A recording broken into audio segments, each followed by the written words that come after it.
Hi guys, Craig here from Out There Touring. We all know the issues that I've had with the control hub and the 40 amp DC to DC charger.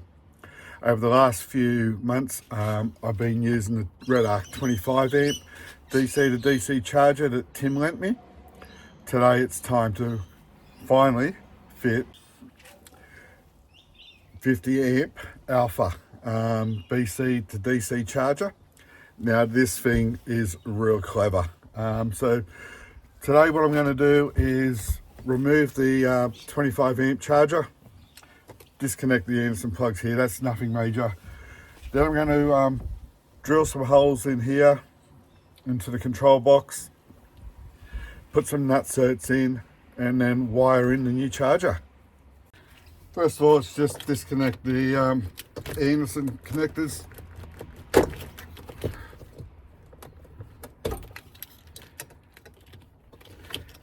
Now Tim and I did put a few extra ones on here.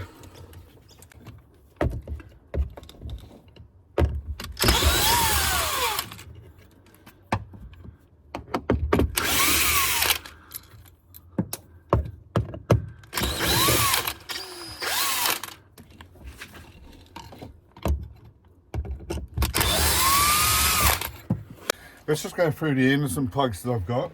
I've got solar input, alternator. Then the other three that are here is refrigeration, the Road Chef oven, and also the third one is a spare one that I ended up running the freezer off for the Cape York trip. The Redarc BCDC Alpha 50. Let's see what's inside.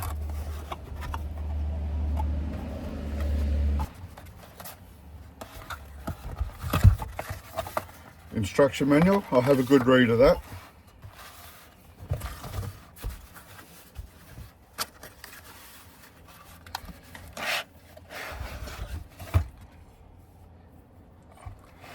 So all the inputs or cables go here, and here's our indication lights.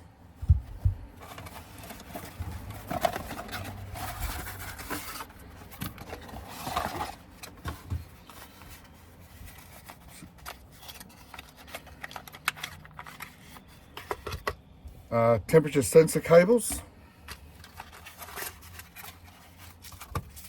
and some mounting. So I just want to put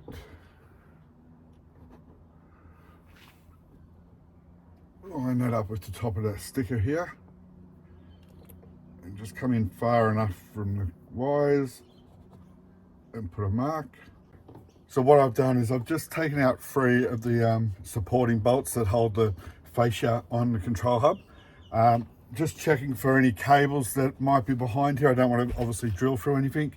And also I'm going to run a drop sheet at the back here to catch any metal filings, so it doesn't go in any electrical wiring or components.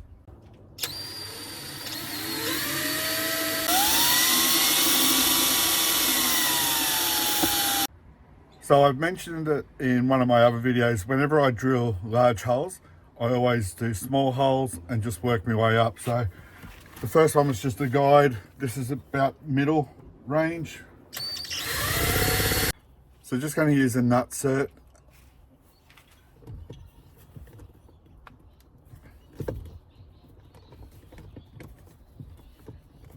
So I've just put these 2 bolts in this side so that it will hold it. And now I can mark the other side and drill them out. So there it is now mounted onto the control hub. Just got to wire it in. So I've drawn up a schematic diagram, how to look at Redarc's diagram, how to do it, and best way for me to wire it in on the control hub. I've made one mistake though. I've run the positive wire from the DC-DC charger all the way back to the battery, whereas I don't need to do it. All I need to do is run it internally into the control hub onto a common link or a buzz bar, which is the positive that comes to or goes to the battery anyway, and that will keep the wiring all here and won't need to run excess wiring outside on the headboard. So that I haven't got to that yet and wired it in. I've just figured it out as I'm having a look, So I'll do that change internally once I get to that point.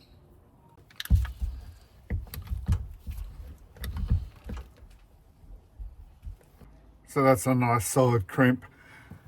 Just going to spend the next 40 minutes or to an hour just crimping wires, start running the cables, and I'll show you the end product. So pretty much finished the wiring. As you can see, I've used different colors of heat shrink. The yellow is the solar input. That's that wire there. The red is the main battery input, which comes back to the Anderson plug, and that's red. And then the blue one is the wire to the auxiliary battery, which is the other end there. And I'm just about to connect them up, and it should be pretty much finished. Rightio, so that's the installation done. It's all wired in. There's an app I've got to download as well, and I think you can adjust some of the settings via the app. Also, a couple of lights on, which I think is just the power lights indicating that the battery's charged in it.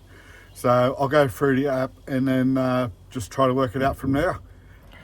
Rightio, in the instruction manual, there's a QR code to download the app, and then you've just got to pair it with your device, and then you go through the book, and there's a number of settings you can change. You can change how big your battery is, whether it's AGM, gel, or lithium, and you can set some parameters that's going to suit your needs. So quick read of the book, really simple to do, so it's really cool. Anyway, I've got it charged now, lithium, and I think that's just saying the battery and solar as well. So just going to keep an eye on it. The battery should be 100% anyway, so there shouldn't be any issues with that. I'll let things run for a while, and tomorrow I'm going to give it a good test. Anyway guys, hope you enjoyed this one. Nice and simple. Took a bit of time because of the fact I had to go and buy some more materials, but overall nothing too hard to install. Anyway guys, any questions, feel free to reach out to me. I'll get back to you as soon as I can. Cheers.